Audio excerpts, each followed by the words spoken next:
The funny thing about healing yourself is that it puts you in a really good position to help heal others.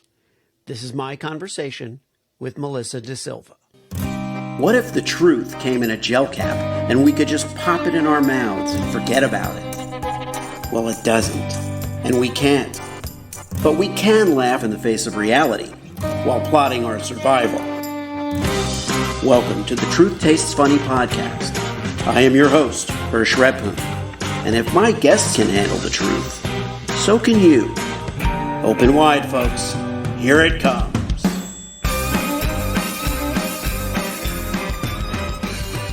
My guest today is Melissa DaSilva. Melissa's a successful NFT artist and an entrepreneur, a therapist, a coach who motivates other LGBTQ plus individuals and artists to take their life and career to the next level. And she's the author of The Profitable Practice, helping healing professionals build and grow a successful business. Welcome to the show, Melissa. Thank you for having me. I'm so excited to be here today on a beautiful Monday. It's great. It's great to have you. So why therapy? What was the motivation for that? I always say it's my love of gossip and wanting to help other people. Okay, but gossip But really, first. No. I had a really awesome school social worker when I was in high school, and I wanted to grow up to be her. And so I did. And I went to college. I did my internship underneath her. And lo and behold, now she actually works for me as my COO. So we really come full circle with all this. Yeah. So yeah, she made a huge difference in my life, and I really wanted to make a difference in other teenager lives and now adults and people of the LGBTQ plus community. So where did you grow up, and what was your life like in your teen years? So I grew up in Rhode Island, and that's where I'm really close to Boston. So that's where you get the Boston accent from. And I grew up with a single mom, and we were really poor. Like there was one point where she and I were sharing a bedroom together, but she worked really hard to make it work for us, but she had her own stuff going on for her. Always struggling with her own mental health issues, substance abuse issues. And, growing up in that type of household, you grow up learning different skills. Some are helpful coping skills, and some can be very difficult coping skills.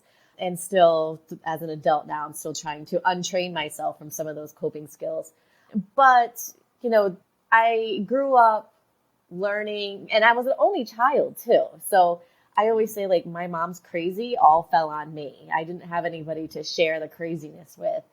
And so really just kind of figuring out how to survive that, and then deciding as I grew up, like, that is far from what I wanted to be when I grew up, and just working towards that. And so I would say that her and I are very different, but yeah, I still see threads of her run through me sometimes. And it's interesting, even though you try really hard not to be your parents, it's a part of your DNA sometimes, I think. But it was a childhood that taught me a lot of lessons, made me strong, and made me who I am today, who I'm very happy with. That's a very interesting aspect when you talk about the struggles that we go through as youths, and when we have role models that are kind of anti-role models in many ways, and that's difficult because you want to have the love and support and empathy both ways and all of that stuff. So and everybody's flawed, and yet when you're working against a model to say, well, I don't want that, how does that affect you as you start to counsel other people? In other words, how does it influence your engagement with other young people? It's interesting because I knew that I struggle with working with people who have heavy substance abuse issues. And so I knew, like, that isn't going to be the field that I'm going to be the most effective in.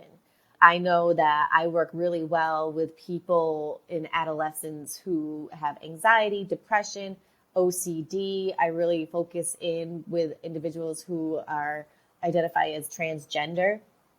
And so But what I've learned growing up with a dysfunctional family, like most of us, I'm able to kind of take the skills that I've learned and, teach them to other people and let them know, like, you don't have to follow the footsteps that you've been put out, to follow. You can create your own future. And also there's a lot of almost like this survival guilt sometimes of like, all right, so, my mom's still stuck in her own stuff, and me being successful, going off to college, moving to a different country. Sometimes there is that guilt of, leaving what was expected behind. And also I know that sometimes there's resentment on the other side too.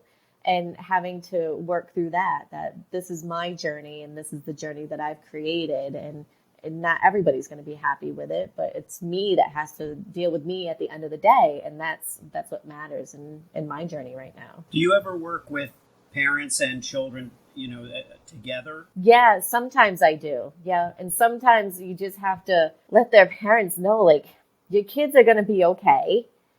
Kids are very resilient, sometimes more than you think they're going to be. And to let parents know, like, yeah, sometimes parents are going to make mistakes and, they don't know all the answers. And letting kids know that too, like, your parents aren't going to make mistakes. They're human as well. It's all about communicating, being able to communicate with each other. Now, you made a kind of a life change, a restart during the pandemic, right? So what was going on pre-pandemic for you, and what precipitated, this new evolution? So in 2020, when everything was starting to go downhill with the pandemic, I lived in Rhode Island. I was married. I had my mental health agency. We had a house and a wonderful dog we shared together. And something happened where there was just this shift where I felt like my eyes began to open and realize that even though I was living the life that society told me that I'm supposed to want, I wasn't fulfilled. And I remember just laying in bed thinking, like, is this it? Like, there's something missing.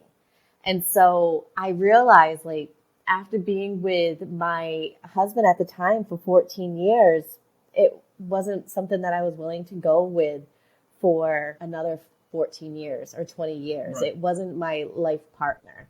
We were great for that time that we were together. Like, I feel like there was a reason why we were together and it ran its course. And I always say, like, when marriage was created, forever was like 20 years. It wasn't 80 to 100 years, like we had short lifespans back then. And so, who I am 20 years from now is not going to be the same person, right? That's a great breakup speech. Right? That's a great speech, because then you're like, listen, here's how I want to start this. Back when our parents were married, people didn't live so long. Right? I mean, like, back in the Middle Ages, like, people were dying at 30. But I think that, you and I might have long, happy lives if we end this right here. Exactly. And so we decided to consciously uncouple. So we never really wanted to use that term divorce because we had like such bad history with that term, both of us coming from divorced families. And so from there, we just started uncoupling. So I decided at that point that I wanted to move to Puerto Rico, which is where I wanted to be for a long time because I hate cold. New England has summer, maybe 3 months out of the year. And Puerto Rico was just really meant for me. Like, this feels like home. And so I pretty much up and left. I said, I'm going to Puerto Rico for 5 weeks and I'm taking the dog. And after 5 weeks, I was like, I think I'm going to sign a 6-month lease. And then we decided we'd have custody share of the dog. So I get the dog for 6 months out of the year. He gets the dog for 6 months out of the year. We're still okay. We still love each other. We just know that we weren't meant to be together forever. Like, we barely had anything in common after, so many years. And that's okay. Did he was on board? I would say he wasn't thrilled about it, but, with some time and some processing, and we decided like, yeah, maybe we shouldn't have gotten married to begin with. You know, but why did we? And when we talked about it, it was like, because we thought it was like the next step we were supposed to take. Yeah. So we were kind of living by other people's rules. Well, I hear that a lot, and this is obviously, as we all know, in the wake or midst of COVID, depending on how you look at it, people are reevaluating their choices. And a lot of people are saying, well, you don't have to do what society, quote unquote, tells you to do. And that applies to a lot of things. What job you have, whether to invest your money or how to invest it if you have it. There isn't a prescription that you must follow. And yet we seem to gravitate toward direction and oversight as a species. I think that we are conditioned. We're very conditioned by media that we consume, by past generations. We get this message that, to get married and to live into your 80s with the same person, that means success. But really, are those people always happy? Some people got married and they think they need to be together out of convenience. There might be a reason for that marriage, but they're forced to be together, forever, because that's what, marriage is supposed to be for. I think it's just these messages that we've been given years and years and years, and we just automatically, as humans, we like ease, right? We gravitate towards ease. So if somebody's telling us we need to do something, we're like, okay, that's easy. We'll just follow along. It's like, that's just human nature. We don't like to be uncomfortable. The simple human logic, the backwards logic is, well, if you're going to take on all the responsibilities that come with being married, you might as well be married. But exactly. You don't have to take those things on. You don't have to do those things. So now let's move quickly. Let's move quickly. Let's hurry up. No. Let's move over to the NFT side of things for a minute. So the thing is I've always been creative and I've always been an artist. But just like most artists are told throughout their life, you're not going to make any money doing art. So that always has to be your hobby. So moving down into Puerto Rico, where there's a lot of people who are into cryptocurrency, I started learning about NFTs, which is like digital art. And because I don't do digital art, I was trying to figure out how I can incorporate my tangible pieces that I paint and, create out of just multimedia type of stuff, and how to create that into an NFT and how I can utilize this new technology into something that's been around forever, just traditional art.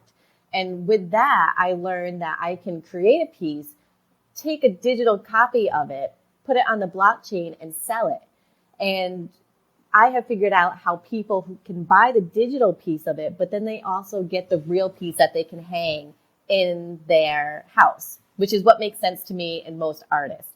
So the great thing about NFTs, a lot of artists don't know, is that if your art is sold to somebody else after the first buyer buys it, you actually get 10% of that sale.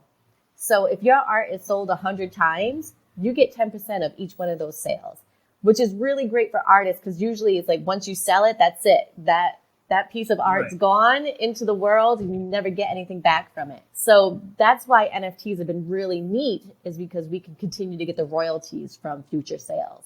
So I've been teaching other artists how they can benefit from this and continue to make passive income on art that they've created. Yeah, that is a fascinating aspect, and I've been following NFTs, somewhat. It's funny because I started following it about 6 months ago or 8 months ago, maybe even more. And all the people who were into it at the time were like, "Wow, you're still a pretty early adopter," because it's like the majority of people don't know anything about it. But what do you see what are you finding that industry is trending toward? A lot of people, you see some disruptions and you see some drops in the market. I think there's going to be waves, right? We've gone through the digital art where you can like have two sloths get together and you make new baby sloths, and people are like kind of gamifying it, and there's communities built around that. And they're kind of dying off.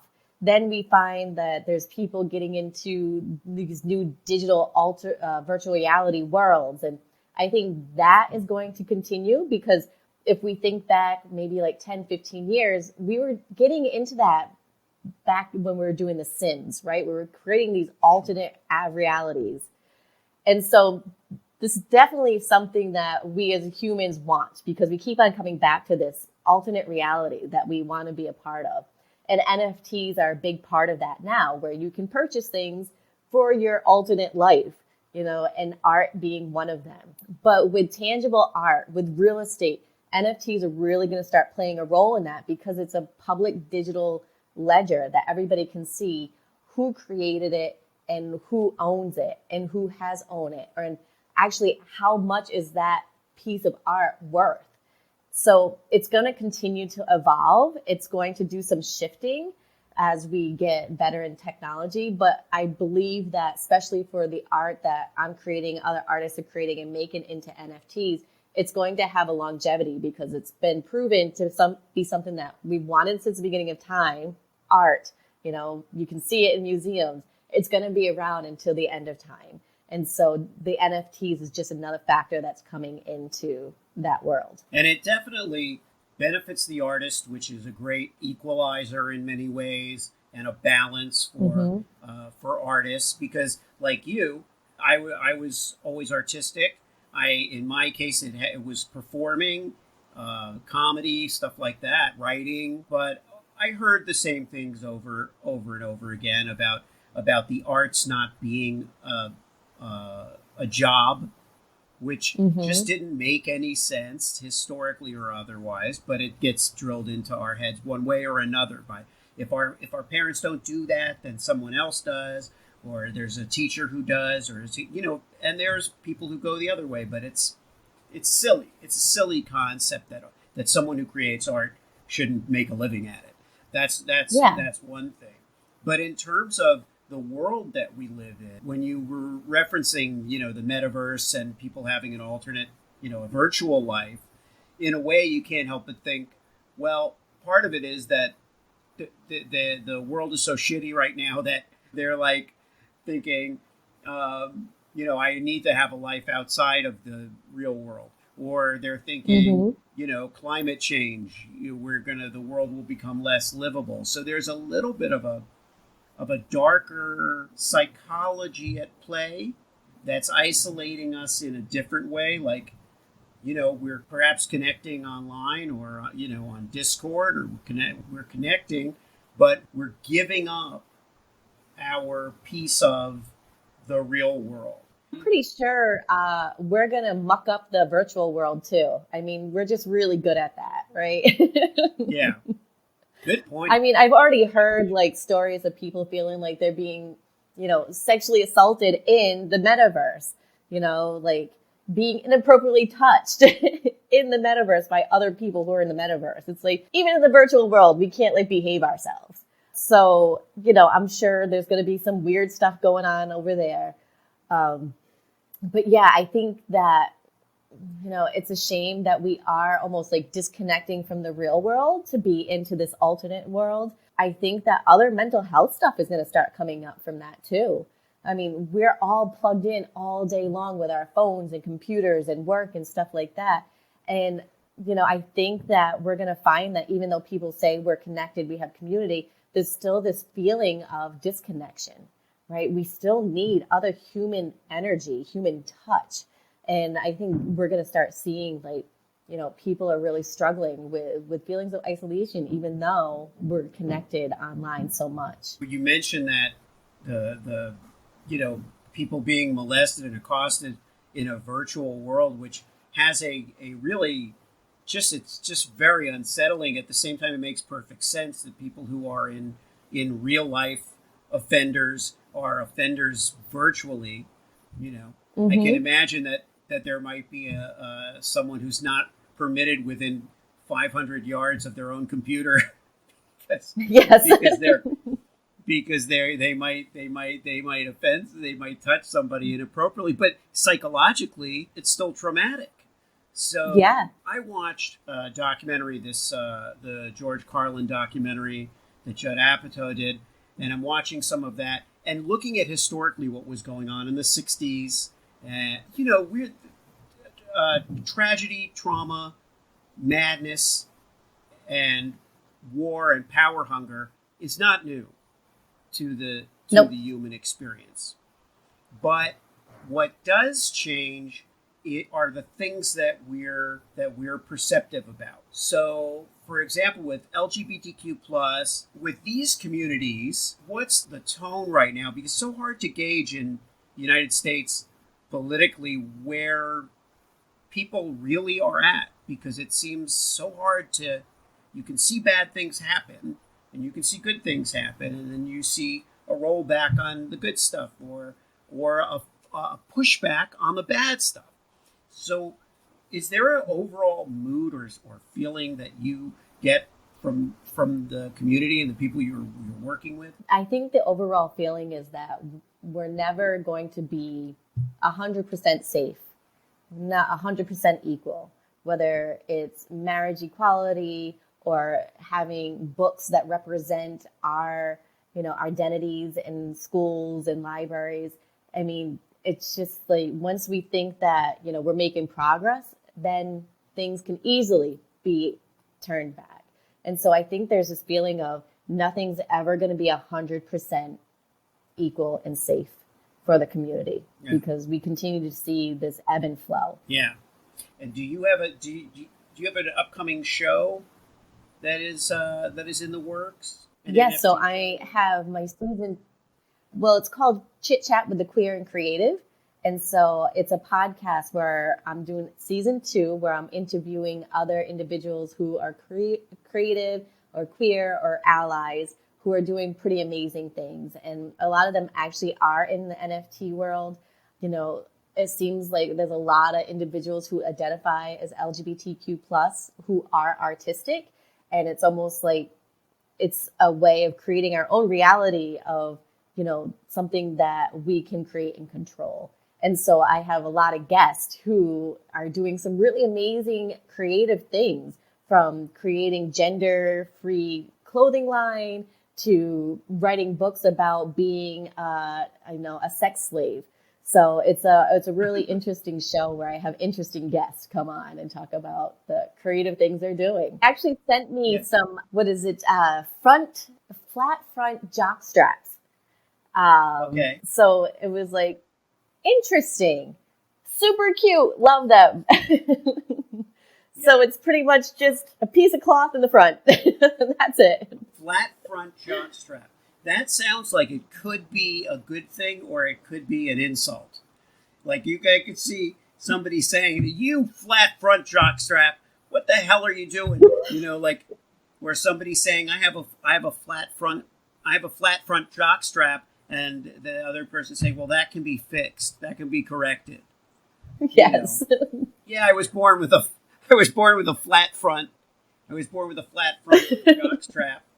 And so there's so much we could do with that. There you go. There's always material. So tell me a little bit about your background in therapy. So with the background in mental health, so I was what do they say? I'm not only the owner, but I'm the client. So I had a lot of experience with having mental health growing up, dealing with eating disorders, depression, anxiety.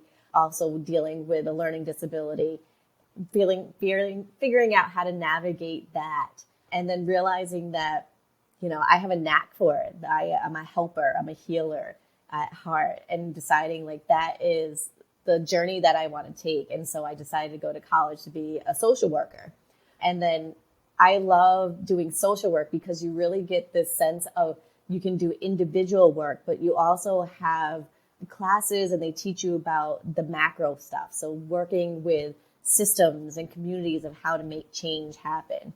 And so I always think like social work field is a very well-rounded field where you work with individuals and communities, and you can see things outside just that person, but you can see how systems are impacting the person that you're working with. And so I feel like it's been a privilege being a social worker because of that and being able to have that view. But I also found that I enjoyed being a business person, just the daily problem solving, creating something out of nothing, trying to figure out how to make money, teach other people how to make money. That has also been a passion of mine too. So I've created different businesses and, just trying to teach other people how they can live the lifestyle they want to live by creating businesses, out of stuff that they love doing. Is that's what led to the book, to the yes. to writing the book, The Profitable Practice? Yeah, and the other thing is like when you're in school to be a therapist, they teach you nothing about business. And so I say in the book, like, I'm teaching you everything they should have taught you in school, but they didn't. Because just like being an artist, people say you don't go to school to be a therapist to make money. And the fact that you might even want to make money is looked down upon and you're kind of shunned. So it's like you're supposed to live this life of, I just give. Maybe I can make my own bills, but I shouldn't want to make any extra money. I'm just, living this life to be able to help other people, and that's it. But, you're not going to get a good therapist or a counselor if they're worried about how they're going to feed their family, every week. So, I really wanted to teach therapists and other healers how it's important to think of things in a business sense as well as working with individuals one-on-one, working with their, issues. So I really enjoy working with other therapists and healers and teaching them how to create a business that supports their lifestyle. That's great, because one of the things that's changing now is the whole positioning of purpose within the business world. And, it started where companies would have charitable affiliations. They would be involved in something. Maybe it was good PR. In some cases, they really wanted it. But that's evolved to the point of businesses being created strictly from a purpose-driven point of view, and also people being comfortable with the idea of for-profit companies that also have ingrained in their ethos a desire to improve the world and have an impact. So, hopefully the same holds true for people who are providers, responders, provide necessary services, but at the same time, that doesn't mean that they should be completely selfless or have Mm-hmm. dedicated themselves to a life of poverty. It's not. I agree with you. It should not be the case. And even before when the pandemic hit, my company was the company that was, doing drag bingo and supporting the LGBTQ plus community. We were a part of the local LGBTQ plus magazine. So even though we were a for-profit company and mental health agency, we were still able to give back to the community. Like you said, like, you can give back, but also live a life, like, so that you can live a life and that poverty isn't something that you have to worry about every day as well. And if you could leave our audience with something, some kind of concrete action step that anyone in today's world, given all the different craziness that goes on and the instability, what would come to mind as a good practice for anyone? I think it is, change is uncomfortable. We humans like to be comfortable. But if you want something to change in your life, you're going to be willing to make yourself a little uncomfortable to make that change happen.